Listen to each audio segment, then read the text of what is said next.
La difficulté de se marier. Ça coûte trop cher aujourd'hui de se marier. Les familles sont trop exigeantes. Subhanallah, j'ai l'impression des fois que le père de famille, il voit sa fille comme un joueur de foot qu'on va transférer d'un club à un autre.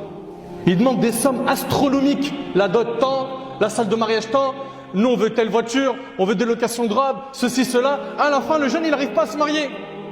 Et plein d'entre eux, plein de jeunes sont tombés dans la fornication à cause de ses parents qui leur ont fermé la porte au nez, la porte du mariage. Attention, je ne dis pas que les jeunes ont raison, mais j'explique quelles sont les causes qui ont amené nos jeunes dans ce péché. Ahbab el-Kiram, comprenez bien ce point que je vais aborder. L'islam n'est pas venu réprimer et effacer toute pulsion sexuelle. Avoir des envies sexuelles, c'est naturel. Avoir des envies, c'est naturel. Allah tabarak wa ta'ala a fait que nous avons des désirs. Allah tabarak wa ta'ala a dit dans sourate Ali Imran, Zuyyina linnasi hubbu ash-shahawati minan nisa'i wal banin al-aya. Dans le début du verset, Allah tabarak wa ta'ala il dit, on a enjolivé aux gens l'amour des choses qu'ils désirent. Et la première chose qu'Allah tabarak wa ta'ala il mentionne, c'est les femmes, enfants, etc. Le premier désir dont Allah tabarak wa ta'ala a parlé dans le Coran est celui des femmes. Les femmes également ont le désir des hommes.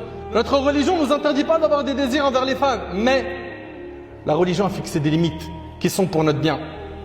Toi qui crois en Allah tabarak wa ta'ala, toi qui crois en l'au-delà, Allah tabarak wa ta'ala a placé des limites qui sont pour notre bien. Mais hélas, certains se fichent de ces limites. Pourquoi? Shaitan il lui dit profite maintenant, après ça sera trop tard. Fais maintenant tout ce que tu veux, amuse-toi, fais comme les autres. Profite de ce monde. Shaitan veut faire de ce monde un paradis pour toi. Et certains malheureusement sont tombés dans le piège. Ils ont échangé l'au-delà contre ce bas monde éphémère. Au paradis, ce qui t'attend mon frère ainsi que toi ma soeur, c'est énorme. Patiente, toi qui es dans la dunya, et écarte-toi du haram, sois fort. Au paradis, bi'idhnillah, tu seras dans des délices pour l'éternité.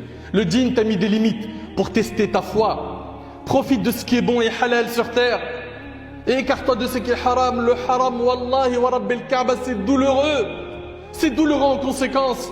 Ne soyez pas les esclaves de vos désirs.